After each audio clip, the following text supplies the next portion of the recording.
नामूस के झूठे रखवालो, तुम वैशी हो, तुम कातिल हो। बिस्मिल्लाहिर्रहमानिर्रहीम, अस्सलाम वालेकुम। उम्मीद है आप सब खैरियत से होंगे।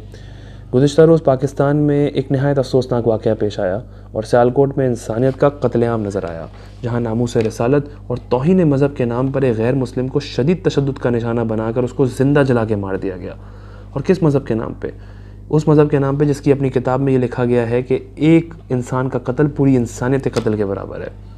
ऐसे वाक़यात और ऐसी इंतहा पसंदी जब पाकिस्तान में होती है तो इससे ना सिर्फ दुनिया भर में पाकिस्तान का नाम बदनाम होता है, बल्कि अफसोस के साथ हमारे पुरअमन मज़हब इस्लाम को भी, इस्लाम का नाम भी ख़राब किया जाता है। और ये इंतहा पसंदी हमारे मुल्क में क्यों बढ़ती चली जा रही है, या ये कत्लेआम क्यों इतना बढ़ता चला गया है?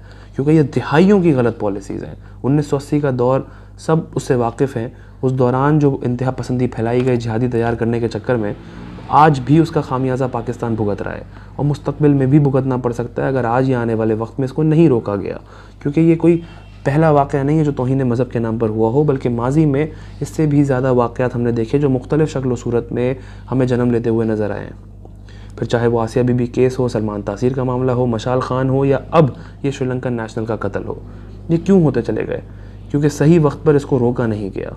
सही लोगों की जानिब से इस पर किसी किस्म का किसी ने ऐसे मामलात, ऐसे कत्ल करने वालों को डिसोन नहीं किया। खामोशी इख्तियार कर ली गई। और जब आप खामोशी इख्तियार कर लेते हैं तो कहीं ना कहीं आप गलत को सही या गलत को डिफेंड करने लग जाते हैं। फिर चाहे वो मुल्क के सरबराह हों, इंसाफ देने वाले इदारे हों, दीगर जमातों के सियासतदान हों, मुफ्ती साहिबान हो या उलमा इकराम हो।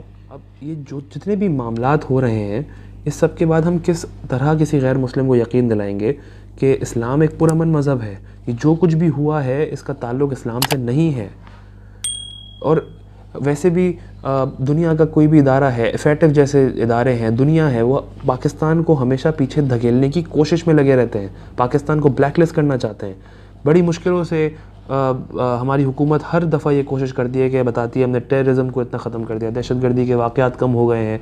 लेकिन अब आप ख़ुद अगर हम मौका देने लग जाएंगे तो इनको तो चंद दिन लगने हमें ब्लैकलिस्ट करने में। उसके बाद क्या होगा? जब पाबंदियां लग जाएंगी, ना तिजारत होगी, ना कारोबार होगा, ना कुछ हो रहा होगा। एक बंद अंधेरे कमरे में कैद होगा पाकिस्तान।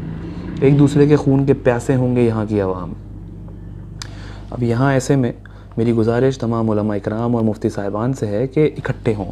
सबसे पहले यहाँ पर यूनिटी की अशद ज़रूरत है, क्योंकि सबसे चाहे आप किसी भी मसलक से बिलोंग करते हों या किसी भी फ़िक़े से ताल्लुक़ रखते हों, सबसे पहले इस्लाम आता है। सबसे पहले मुसलमान आते हैं अपनी मुल्क की बका के लिए, और सबसे ज़्यादा इम्पॉर्टेंट अपने मज़हब की इज़्ज़त और आबरू की खातिर इकट्ठे खड़े होकर इस पूरे वाक़े की शदीद मज़म्मत करें और दुनिया के सामने पब्लिकली आकर ये कहें कि ये जो कुछ भी हुआ ये इसका ताल्लुक़ इस्लाम से नहीं था। जिन्होंने किया उनको डिसओन करें, उनको ज़रा भी एप्रिसिएशन नहीं मिलनी चाहिए, ताकि मुस्तकबिल में हम दोबारा ये वाक़यात होते हुए ना देखें।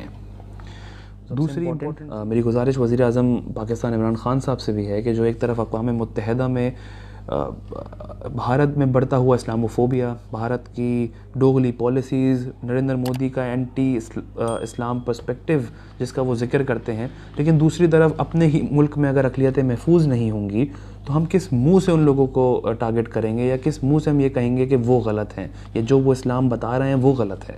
लेकिन अगर हमारे मुल्क में ही इस्लाम के नाम पर कत्ल हो रहा होगा, क्योंकि ये तो हमारे मज़हब की टीचिंग्स नहीं है, ये तो नबी का तरीका नहीं था। शायद इससे मुश्किल और मुशक्क़त से भरा दौर हमारे नबी ने गुजारा था, लेकिन कभी भी उनके सहाबा या उनके मानने वाले राह चलते लोगों को जान से नहीं मार देते थे, या उनका कत्ल नहीं कर देते थे, या ज़िंदा नहीं जला देते थे। ये हक़ किसने दिया है एक आम इंसान को? क्योंकि हर इंसान के अंदर जो अल्लाह ताला ने जान डाली है वो अल्लाह ताला की अमानत है। उसमें ख़यानत करना कहीं नाउज़ुबिल्लाह अल्लाह ताला को चैलेंज करने के बराबर तो नहीं है। क्यों हम ख़ुद को ठीक नहीं कर लेते पहले?